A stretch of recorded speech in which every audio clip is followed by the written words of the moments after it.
Hello বন্ধুরা, কেমন আছো তোমরা সবাই? আশা করছি সবাই খুব ভালো আছো, সুস্থ আছো। আমিও ভালো আছি। আমার নতুন একটি ব্লগে তোমাদের সবাইকে জানাই অনেক স্বাগত, অনেক ভালোবাসা। ভিডিওর টাইটেল আর থাম্বনেল দেখে তোমরা তো বুঝতেই পেরেছো আজ কি ভিডিও আসতে চলেছে। অনেক চিন্তাভাবনা করে তারপরে আজকে ভিডিওটা এডিট করতে বসেছি, ভয়েস দিতে বসেছি, জানো তো। কারণ জানি এমনি নানাজনে নানা রকম আমাকে কথা বলে। আমি অনেক বিবেচনা করে দেখলাম যে অনেক দিদিভাই আমাকে বলেছে, তুমি যারা বাজে কমেন্ট করে তাদের তুমি উত্তর দাও, তাদের কথা তুমি শুধু শোনো, কিন্তু আমরা যারা তোমাকে এত ভালোবাসি, তোমার প্রত্যেকটা মুহূর্তে সাপোর্ট করি, তুমি আমাদের কথা একবারও ভাবো না। সত্যি কথা, এই কমেন্টটা আমার মন ছুঁয়ে গেছে, জানো তো। আর তখন আমি ভাবলাম, সত্যিই তো, কয়েকজন মানুষের জন্য ভালোবাসার জায়গাটা কেন নষ্ট করব। দোনোমনো করতে করতেও তারপরে ভিডিওটা এডিট করতে বসেছি। সত্যি কথা বলতে ভিডিওটা বানিয়েছি ঠিকই, কিন্তু এই ভিডিওটা আমার একটুও পোস্ট করার ইচ্ছে ছিল না। শুধু তোমাদের জন্য, শুধু তোমরা আশা করে বসে আছো, সেই কারণেই এই ভিডিওটা আমার পোস্ট করা। দেখো, যে আসছে পৃথিবীতে তার তো কোনো দোষ নেই, আর এখানে ভগবান একমাত্র জানে, এখানে আমারও কোনো দোষ নেই। কিন্তু তাকে তাহলে আমি এইটা থেকে কি করে বঞ্চিত করি? আর আমি মা হয়ে তো কোনো সময় পারবো না। এটা শুধু আমার আনন্দের জন্য কিন্তু এই মুহূর্তটা পালন করা হচ্ছে না আজকের দিনের, শুধুমাত্র আমার সন্তানের মঙ্গল কামনার জন্য। আর একজন মা হয়ে সন্তানের মঙ্গল কামনার জন্য মায়েরা সব সহ্য করতে পারে। তো অনেক কথা চিন্তাভাবনা করেই তারপরে ভিডিওটা ভাবলাম, না চলো পোস্ট করব। কি হয়েছে, কত মা তো কত রকম কথা শোনে, আমিও নয় কিছু শুনবো। দুদিন বলবে, 3 দিনের দিন ঠিক বন্ধ হয়ে যাবে। যেদিন আমার সন্তান সুস্থভাবে পৃথিবীর আলো দেখবে, এমনি এইসব মানুষের কথা বন্ধ হয়ে যাবে। সারা জীবন আমার এই কথা নিয়ে পড়ে থাকবে না। তবে জানো তো, দিনটা শুরু করেছিলাম আগের দিন, তোমাদের বললাম না যে দিনের ভিডিও তোমাদের দিয়েছি। আমার কাছে তো কোনো ভিডিও ছিল না, যেহেতু মাঝখানে মন মেজাজ খারাপ ছিল, শরীর খারাপ ছিল, ভিডিও কোনো বানাইনি, সেই কারণে কোনো ভিডিও ছিল না। আর কালকেও সারাটা দিন যা ধকল গেছে, তো কোনো ভিডিও সেরকমভাবে রেডি করতে পারিনি। ভেবেছিলাম যে কালকেরটাও কালকেই দিয়ে দেব, কিন্তু সেটা আর হয়নি। রবিবারেরটা রবিবারই দিয়ে দেব, সেটা আর হয়নি। তারপরে ভাবলাম, না চলো আবার একটা দিন গ্যাপ থাক, আমিও একটু রেস্ট নিই, সারাদিন যা খাটাখাটনি হয়েছে, তো আবার ভিডিও পোস্ট করব। তারপরে দিনটা ছিল রবিবার, তো সকালবেলা ঘুম থেকে উঠে গেছি, তো অনেক সকালবেলায়। কালকে রাত্রিবেলায় আমরা এই গল্প করতে করতেই দিদি এসছে, তোমাদের বললামই যে দিদি আসবে। দিদি এসছে, তো সেই রাত্রিবেলায় সব কিছু গুছিয়ে গাছিয়ে শুতে বেজে গেছিলো রাত্রি তখন প্রায় 12:30 পৌনে 1টা। এবার শুতেই তো ঘুম আসে না, সবাই এক জায়গায় থাকলে বোঝোই তো, গল্প স্বল্প করতে করতেই কীভাবে যে সময় কেটে যায় বুঝতেই পারি না। তো তারপরে ঘুম ভেঙে গেছে 7টার সময়। উঠলাম, উঠে দিদি আসবে আজকে আমাদের বাড়িতে কাজে তাড়াতাড়ি। অন্যদিন তো 9:30 10টায় আসে, দিদি আজকে আমাদের বাড়িতে আসবে 8টায়। সেই কারণে ঘুম থেকে উঠেই সবাই সবার মতো কাজে লেগে পড়েছি। এদিকে আমি তো 1 বালতি জামা কাপড় ভিজিয়েছি রোদ্দুর দেখে, দিদিকে ফোনে জানাইও নি যে জামা কাপড় ভিজিয়েছি। কিন্তু বাইরের ওয়েদারটা এত সুন্দর, বিশ্বাস করো মনটা আর মানলো না। ভাবলাম, না বাবা, জামা কাপড় ভিজিয়ে দিই, তারপরে যা হবে দেখা যাবে। দিদি তো সকাল সকালেই আমাদের বাড়িতে কাজে আসছে, কোনো অসুবিধা হবে না। আর একান্ত যদি দিদি কাচতে না চায়, আমার দিদি তো আছেই, ও কেচে দেবে। সেই ভেবেই 1 বালতি ভিজিয়ে রাখলাম। তারপরে আমি আর কলপারে দিয়ে কোনো কাজ করিনি। দিদি সবজিগুলো ধুলো, ঠাকুরের বাসন মাজলো, জল ভরলো, ওদিকের কাজটা ও করলো, রান্নাঘর পরিষ্কার করলো, ওইগুলো ও করেছে। আমি শুধু ঘর বাড়িগুলো গুছিয়ে দিয়েছি। খুব ইচ্ছে করলো সবাই যখন আজকে আসবে, তো নতুন চাদর একটা পাতি। কিন্তু তোমরা তো জানোই, নতুন জিনিস আমার ঘরে বেশি দিন থাকলে আমার আবার মন স্থির হয় না। তো কী পাতবো করে ভাবলাম যে না, এই নতুন চাদরটা কিনেছি, পুজো অবধি আমি আর ওয়েট করতে পারছি না, থাক আজকেই পাতি। গতকালকে দিদিকে চাদরটা দেখিয়েছিলাম, দিদি বলল, হ্যাঁ পাত, খুব ভালো লাগবে, পুজোর সময় না আরেকটা কিনে নিস, বা আমি তোকে পুজোতে দেবো, তুই তো আর পুজোতে কোথাও বেরাবি না, আমি তোকে দেবোখানি। তো ভাবলাম যে ঠিক আছে চলো তাহলে আজকের দিনে পাতি। চলে আসলাম ঘরে, ওদিকে গুলু মনা সবাইকে তাড়াতাড়ি ঘুম থেকে তুলে দিলাম। তো বললাম, ওঠ, আমি একেবারে বিছানার চাদরগুলো চেঞ্জ করে নিই। আর সত্যি কথা বলতে বিছানার চাদরটা এত ভালো লাগছিল, আমার অনেক দিন ধরেই মন চাইছিল জানো তো, যে পেতে ফেলি। যদি একান্ত দেখা যায় এমন হলো আমি আর হসপিটাল থেকে বাড়ি আসতে পারলাম না, তো দিদিকে এই গল্পটা করছিলাম, দেখা গেল এমন হলো চাদরটা আমি আশা করে রেখে দিয়েছি, হসপিটাল থেকে আমি আর বাড়ি আসতে পারলাম না, এই সংসার হয়তো আর করতে পারলাম না, তখন তো ওই চাদরটার প্রতি আমার মায়াটা রয়ে যাবে, তার থেকে ভালো পেতেই ফেলি, কিছু নতুন জিনিস রাখবো না। তো দিদি বললো ওই সব কথা বাদ দে, তোর ইচ্ছে হয়েছে যখন পাত। তো পাততে নিলাম। তোমাদের দাদাভাই বলছে এই চাদরটা কবে কিনলে? তোমাদের দাদাভাই তো জানেই না এই চাদরটা যে আমি কিনে রেখেছি। তো দেখো ওদিকে বালিশের ওয়ার দুটো ভরে নিয়েছি, আর যে আমাদের দুটো বালিশ আছে ওই দুটোরও ওয়ার আমি চেঞ্জ করে ওই জানলার ওপরে বালাপোস্টার ওপরে ঢাকা দিয়ে সুন্দর করে রেখে দিয়েছি। রান্নাবান্না বলতে তোমাদের তো আগের দিন আমি বললামই যে আমাদের বাড়িতে রান্নাবান্নার ব্যবস্থাটা করিনি, তো মানে যারা যারা খাবে আমি খাবার অর্ডার করেই নিয়ে আসব। তো আমরা একজনকে রান্নার দায়িত্বটা দিয়ে দিয়েছি, তো তাদের বাড়িতেই সে রান্নাটা করবে, আমাদের হোম ডেলিভারির মতো খাবার দিয়ে যাবে। কিন্তু ঘরে কিছু রান্না করতে হবে, ওই যে ইলিশ মাছটা রয়েছে দিদি রান্না করবে, তো সেই কারণেই এই দিকের কাজগুলো শেষ করে তারপরে দিদি রান্না করবে। জানো তো আমার মন পছন্দ মতো অনেক জিনিস আমাকে দিদি খাইয়েছে, সব সেই সকাল থেকে রান্না করে আমার মোটামুটি যেগুলো যেগুলো একটু আমার খাওয়ার ইচ্ছে ছিল সেগুলো সব আমাকে খাইয়েছে। তো জানি না, কারণ এই যে তোমাদের সিচুয়েশানটা বলেছিলাম না যে আমাকে ডাক্তার এই কথা বলেছে, কারণ আমি যদি এই মাসের মধ্যে ঠিকঠাক সুস্থ না হই সামনের মাসে আমার ডেলিভারি হয়ে যাবে, তো 9 মাসের অপেক্ষাতে তো আর থাকতে পারবে না। সেই কারণে দিদি বলল যে না, তোর যা যা খেতে ইচ্ছে করে বল, আমি আমার মানে সময়ের মধ্যে ঠিক করে দেব। সত্যি কথা বলতে জানো তো, প্রথম সন্তান যখন আমার ওই যে বলি না মনা যখন ছিল, তখন আমার মনের স্বাদ মনেই রয়ে গেছিলো, আর এইবারে কাউকে আমি নিজের খাওয়ার ইচ্ছেটা মুখ ফুটে বলতেই পারি না, জানি না কেন। কিন্তু যখন দিদি কালকে রাত্রিবেলায় বারবার বলছিল না, আমার খুব ইচ্ছে করছিল জানো তো যে পিঠে খাওয়ার জন্য। জানি পায়েস তো দেবেই, অনেক দিন ধরে পায়েস খেতে ইচ্ছে করছিল, তো এই দিনের অপেক্ষাতেই ছিলাম। তো আমার শাশুড়ি মাও বলেছে, দিদিও বলেছে পায়েসটা খেতে নেই, এই দিনেই খেতে হয়। তো পায়েস খাওয়ার ইচ্ছে ছিল আর খুব পিঠে খেতে ইচ্ছে করছিল। তো তারপরে আমার শাশুড়ি মাও বললো আর দিদিও বললো ঠিক আছে চল, 7 মাসের যখন স্বাদ হচ্ছে আমি 7 রকমের পিঠেই তোকে বানিয়ে দেবো। তো দিদি সব কিছু রেডি করতে নিয়েছে ওদিকে পিঠের জন্য, আর আমি তো এগুলো আজকে কিচ্ছু ধরবো না, তোমরা জানোই এই রান্না বান্না আমাদের ধরতে নেই, তো দিদি সব করবে। আর ওদিকে মা কেটে কুটে একটু হেল্প করে দিচ্ছে। পুঁই শাক ঠাক তো সমস্ত আগের দিনই গুছিয়ে রেখেছিল, তো সেই কারণে ওই আলু কুমড়ো বেগুন এগুলো যা লাগে সেগুলো কেটে দিয়েছে, আর দিদি এই 7 রকমের মোটামুটি পিঠেটাও বসিয়ে দিয়েছে। পাটিসাপটা হয়েছে, দুধ পুলি হয়েছে, আরও পিঠে হয়েছে, গাজরের একটা পিঠে করেছে, মুগ ডালের একটা পিঠে করেছে, সাজের পিঠে করেছে, মালপোয়া করেছে, অনেক কিছু দিয়ে 7 রকমের পিঠে করেছে।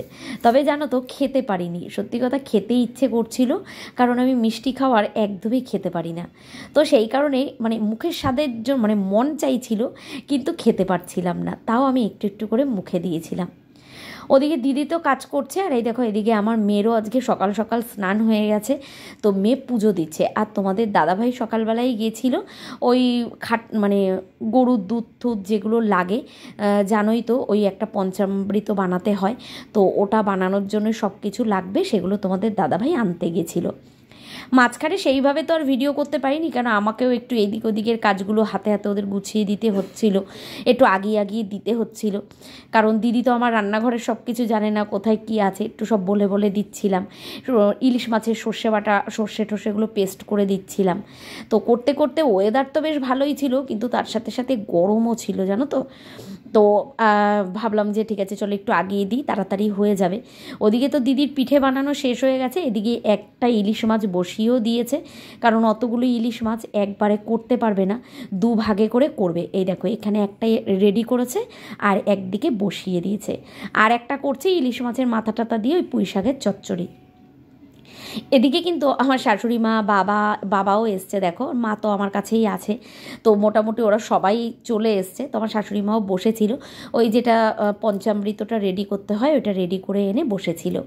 আর আমি দেখো দুটো কাজ করেছি তোমাদের দাদাভাইকে দিয়ে, যেহেতু আমার ঘরে জায়গা কম, এরপরে সবাই আসলে আর জায়গায় কোলাতে পারবো না। তো আমি আলমারির সামনের টেবিলটাকেও বার করে দিয়েছি, আর খাবার টেবিলটাকেও বাইরে বার করে দিয়েছি। আর এই দেখো মেয়ে তো রেডি হয়ে গেছে, মেয়েকে বললাম একটা ভালো জামা পরে তুই একটু সেজে গুজে নে।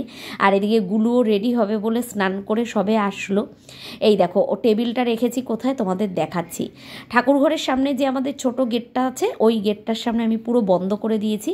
আর খাবার টেবিলটা আর মিষ্টুকে রেখেছি সিঁড়ির ঘরের দিকে, আর ওই দেখো টেবিলটাকে রেখেছি আমি ওই দিকটা, কারণ বলেছি এই গেটটা পুরো বন্ধ থাক, এইখানেই টেবিলটা রাখি, আর ওই পাশের গেটটা দিয়ে সবাই ঘরে ঢুকবে।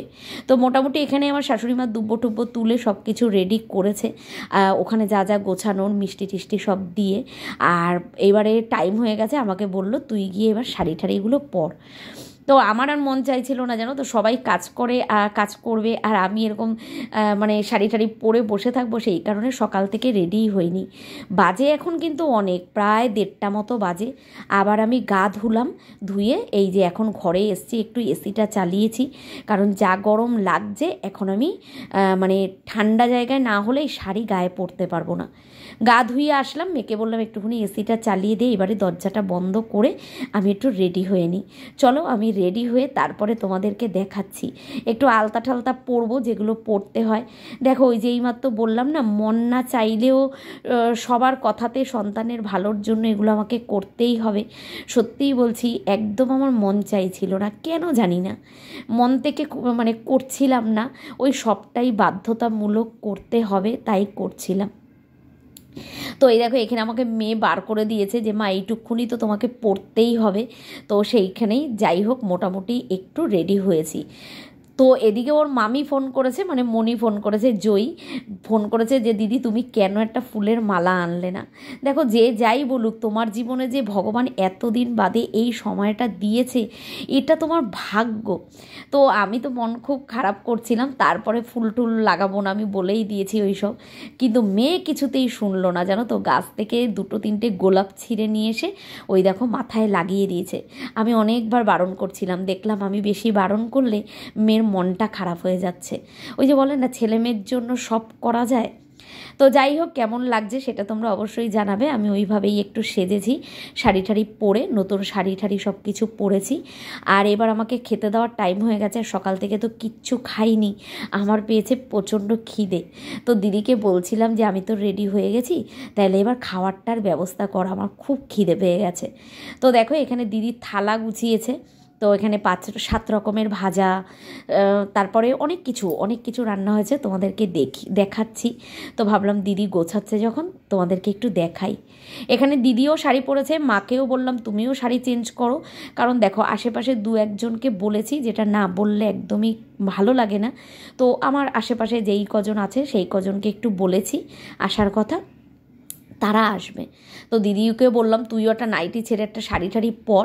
তো দেখো দিদিও শাড়ি পরেছে, আর এদিকে আমাদের খাবার দাবারও সব চলে এসছে। এইখানটায় রাখা হয়েছে, ডাইনিং টেবিলের সামনেটাই খাবার রাখা হয়েছে। এইবারেই আমি বসবো খেতে। তো আমার খাওয়ার মোটামুটি গোছানো হয়ে গেছে। ওই দেখো দিদি এখনও একটু গোছাচ্ছে, আর এসি এখনও বন্ধ করিনি, কিন্তু এরপরে বন্ধ করে দেবো, কারণ দরজা খুলে দেবো। এখানে হয়েছে ইলিশ সর্ষে বাটা দিয়ে, পটল চিংড়ি, দই কাতলা, পায়েস, পুঁই শাকের চচ্চড়ি, মাছের মাথা দিয়ে ডাল, 7 রকমের ভাজা, 7 রকমের মিষ্টি, 7 রকমের পিঠে, মোটামুটি যতটা পেরেছে অ্যারেঞ্জ করে আমাকে দিয়েছে। তবে জানো তো, খাবার সেরকম কিছুই খেতে পারিনি, কারণ ওই যে বলে না, সারা সকাল থেকে না খেয়ে খাওয়া যায় না। আর মনে হয় এই সময়টা না এরকমই হয়, আমার মেয়ের বেলাতেও আমি খেতে পারিনি। তো এইবারও আমি তাই দেখলাম, আমি মানে নিয়ে তো বসেছি কিন্তু না খেতে পারিনি। এদিকে দেখো আমার ভাইয়ের বউ মানে জয়ী ফোন করেছে, ওরও মনটা খুব খারাপ, যেহেতু ওরা এই সময়টায় থাকতে পারলো না, মনটা তো খারাপ হওয়া স্বাভাবিক। তো ওরাও অনেক আশা করে আছে, যাতে ঠাকুরকে ডাকছে যে আমার 9 মাস অবধি কোনো অসুবিধা না হয়, ওরা এসেও যেন এই দিনটা পালন করতে পারে। জয়ী তো খুব মানে আশা করে বসে আছে, জানি না ভগবান কতদূর কী করবে। তো দেখো মোটামুটি সবাই চলে এসছে, আমার ননদ, আমার যা, পাশের বাড়ির কাকিমা, ওরা সবাই কিন্তু চলে এসছে, এবার আমাকে খেতে দেবে।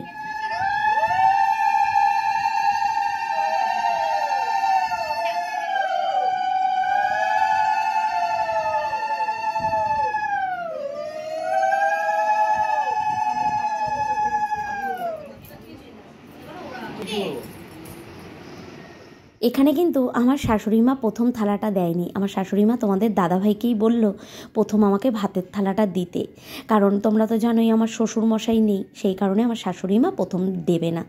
আমার তোমাদের দাদাভাই দেওয়ার পরেই দেখো আমার যা এখানে সব কিছু আমাকে গুছিয়ে দিচ্ছে। আর আমার যা বাড়ির সবাই বলল যে আমার মেয়েকেও একটুখানি আমাকে একটা বাটি হলেও অন্তত দিতে। তো সেই কারণে ওই দেখো মেয়েও নেমেছে, ও খুব খুশি জানো তো। আসলে কি বলো তো, কেউ হয়তো এটা লজ্জার মতো করে নেবে, কিন্তু কেউ আবার এটা ভাগ্য মনে করেও নেবে। দেখো আমার মেয়ে যে আমার এইভাবে স্বাদ দেখবে, এটা আমি তো মানে কোনো দিন স্বপ্নেও ভাবিনি, এমনকি আমার পরিবারের কেউও স্বপ্নে ভাবেনি। তো এইটা কিন্তু বাস্তব হয়েছে।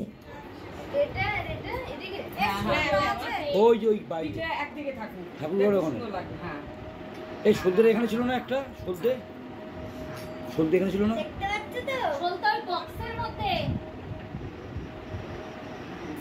এদিকে দাও শোনা, সামনেটা রাখি, রাখো। আরে এই রসগোল্লাটা কি করবে? না ওটা মা আনছে তো, এটা সাইড করে রাখ, নাহলে আমার এঠো হয়ে যাবে, পরে তখন কেউ খাবে না। হ্যাঁ ওরকম সাইড একখানা দিয়ে দে। না আমি 7 রকম দিয়ে রেখেছি, তাহলে একটা তুললা দিয়ে। না না না না, যেটা বেরে দিয়েছো বেরেছে, তুমি পরে ইচ্ছা করলে তুমি এখানে। না না কাকিমা বলছিল যে মা যেটা আনবে সেখান থেকে দিয়ে। তোমাদের দাদাভাই আরও এতটা খুশি কেন জানো তো? তো আমার মেয়ের বেলায় যখন আমার শুধু 7 মাসেরই স্বাদ হয়েছিল, তখন তোমাদের দাদাভাই ছিল না। আমার মেয়ের বেলাও কিন্তু 9 মাসের স্বাদ আমার বাপের বাড়ির থেকে দিতে পারেনি, কারণ ওই সময় আমার দাদু মারা গেছিলো, ওষুধ ছিল আমার মাসি দিয়েছিল। স্বাদ খাওয়ার 2 দিন পরই আমি আবার হসপিটালে চলে গেছিলাম, তোমাদের দাদাভাইয়ের দেখা হয়নি। তো সেই কারণে তোমাদের দাদাভাইও মানে বলে না, মেয়ের বেলায় যেগুলো হয়নি সেগুলো দেখবে, ওরও খুব আশা ছিল যে আমি দেখব। তো যাই হোক সেটাও হয়েছে, সেটাও হলো। যাই হোক দেখো এবার আমাকে সব কিছু দিয়ে তো দিয়েছে। তো আমাদের শ্বশুরবাড়ির নিয়ম আছে, তো আমার জায়ের ছেলে যেহেতু আছে, ছেলের হাত দিয়ে পায়েস দেওয়ানোর, তো ও পায়েসের বাটিটা দিল, আমার মেয়েও একটু গুছিয়ে গাছিয়ে দিল, আর আমার যা আর আমার বর মিলিয়ে সব কিছু দিল।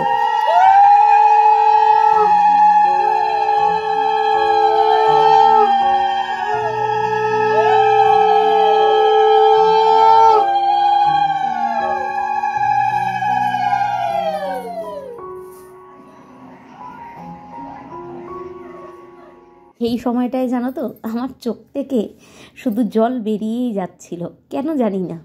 সবাই এই মুহূর্তগুলো খুব আনন্দ করে কাটায়। এখন কথা বলতে বসেও আমার গলাটা পুরো ভারী হয়ে এসছে। যাই হোক সেই সময়টা আমার মনে পড়ে যাচ্ছে। যাই হোক সেই সময়টা আমার এত কষ্ট হচ্ছিল কেন জানি না। তারপরে ভাবলাম যে না সত্যি মানে ওইটা তখন ভাবিনি জানো তো, এখন ভাবছি যে না সত্যি এইটা আমার জীবনের একটা স্মৃতি হয়ে থাকলো। আর এই যে সুন্দর একটা মুহূর্ত আমার মেয়ের সময় তো আর করতে পারিনি, তখন হাতে ফোনও ছিল না, তখন আমাদের কারোর ফোন ছিল না যে একটা ছবি অন্তত তুলে রাখবো, তখন আমাদের সেই মানে সময় ছিল না। কিন্তু দেখো আজ এত বছর পর ভগবানের আশীর্বাদে সেই জায়গাটা আবার আমি বসতে পেরেছি। তো সেই সময়গুলো যে আমি ধরে রাখতে পারছি এটাই অনেক। তো সবাই তো দেখো আশীর্বাদ করছে। তো মোটামুটি আমার থেকে যারা সবাই বড়, আমার ননদ কিন্তু আমার থেকে ছোট, বয়সে বড় হলেও সম্পর্কে তো আমিই বড়। তো আমার যা বলো আমার ননদ বলো ওরা কিন্তু সবাই আমার থেকে বয়সে বড়, কিন্তু সম্পর্কে আমি যেহেতু বড় সেহেতু ওরা তো আর আশীর্বাদ করবে না। এখানে আমার শাশুড়ি মা, আমার বাবা, আমার মা, তোমাদের দাদা ভাই, আমার দিদি, জায়াবু, ওরা সবাই ছিল, ওরা সবাই আশীর্বাদ করেছে। আর দেখো এসি তো যেহেতু চালানো যায়নি, ঘর আমাদের জায়গা ছোট, তো সেই কারণে দরজা খুলে দিয়েছি। আর এত গরম লাগছিল আমার নতুন শাড়িটা পরে, মনে হচ্ছিল আমি কতক্ষণে এখান থেকে উঠবো আর শাড়িটা গিয়ে খুলবো, আমি একদমই পরে থাকতে পারছিলাম না। তো ওদিকে দেখো মোটামুটি সবারই হয়ে গেছে, আর ওই পাশের বাড়ি কাকিমাও এসছে। তো ওই কাকিমাই আমাকে প্রথম বলেছে জানো তো, প্রথমে তো আমার দিদি প্রথম বলেছে, আমি তো রাজিই হচ্ছিলাম না যে এই স্বাদ করার জন্য। তো ওই কাকিমা আমাকে বলেছে যে কেন করবা না, তুমি না মা, তুমি সন্তানের জন্য এইটুকুনি করতে পারবে না? কে কি বললো না বললো তুমি সেগুলো শুনবে? তোমার সন্তানের, তোমার খাওয়ার জন্য কিন্তু এটা না, তোমার সন্তানের জন্য। যখন ও বড় হয়ে তোমাকে এই প্রশ্নগুলো করবে উত্তর দিতে পারবে? তোমার মেয়েকে তো এখন অনেক গর্ব করে বলো যে তোর বেলায় আমার এই হয়েছে, তোর বেলায় সেই হয়েছে। স্মৃতি কিছু দেখাতে পারো না, কিন্তু নিজের মুখে তো বলো। একজন মাই কিন্তু তার সন্তানকে সব সত্যি কথাগুলো বলে। তো তো সেইটাই সন্তান বিশ্বাস করে, কিন্তু তুমি এই পরের জনকে কি বলবে, তখন তো সেও তোমাকে প্রশ্ন করবে। তাইলে তোমার জায়গাটা তুমি ঠিক রাখো, কে কি বললো ওগুলো কথায় কান দিও না। তো যাই হোক, দেখো মোটামুটি সবাই যে যা দেওয়ার অনেক কিছু দিয়েছে আমাকে, তো সেগুলো পরে তোমাদেরকে দেখাবো। আমি আজকের ভিডিওতে আর দেখাইনি, তো কালকে দেখাবো, ঠিক আছে। আর ওদিকে আমি সব কিন্তু খাইনি, সব একটু একটু করে আমি 7 রকম করে মুখে দিয়েছি। তারপরে কারণ আমি শাড়ি পরে খেতে পারবো না বলে আমার শাশুড়ি মা বললো উঠে যেতে, পরে শাড়ি ঠাড়ি ছেড়ে একদম আরাম করে ঠান্ডা ঘরে বসে খেতে। তো আমি তো খাবোই, আমার তো খুব খিদে পেয়েছে। আর যেটা নিয়ম থাকে, তো দেখো এদিকে ঠাকুর ঘরে তো রাখা হয়েছে প্রদীপ আর নোড়া। সত্যি কিন্তু এটা কেউই জানে না, কাউকে জানিয়েই করা হয় না। তো এটা আমার যা আর দিদি দুজনে মিলে করেছে। তো আমাকে বলছে কি তোলো তুমি দেখি। আমার মেয়ের বেলায় জানো তো, জানি না এটা কতটা মানে সফল হবে, আমার মেয়ের বেলায় কিন্তু আমি প্রদীপই তুলেছিলাম। তো এইবার দেখলাম আমি ঢাকনা তুলে কিন্তু নোড়াই তুলেছি। তো সবাই খুব খুশি, কারণ জানি না ভগবান কি দেবে তার উপরে তো হাত নেই, কিন্তু এই ছোট ছোট রিচুয়ালসগুলো আমরা পালন করেই তো আনন্দ করি। তো সবাই কিন্তু খুব খুশি। আর এই দেখো এটাও পাশের বাড়ির এক কাকিমা, তো ও কাকিমার কোলেও দিলাম। প্রথমে তো আমার শাশুড়ি মায়ের কোলে দিয়েছিলাম, তারপরে ওই কাকিমার নিল, তারপরে আবার আমার মাকে দিল। তো যাই হোক, ভগবান যেন আমার এইটুকু ইচ্ছে পূরণ করে, আমার মেয়ের আশাটুকু যেন মেটায়, ওকে যেন একটা ভাই দেয়, যেটার আকাঙ্ক্ষা আমার দিদির ছেলে চলে যাওয়ার সময় থেকে ওর আছে। তো ভগবানের কাছে এইটাই প্রার্থনা করি। যাই হোক, সন্তান যাই আসুক তাকে যেন সুস্থ রাখে। চলো এইটুকুনির মধ্যেই ভিডিওটা আজকে করতে পারলাম, ব্যাস। এরপরে আমি শাড়ি ঠাড়ি ছেড়ে খাওয়া দাওয়া করবো। চলো আজকের মতো কিন্তু টাটা।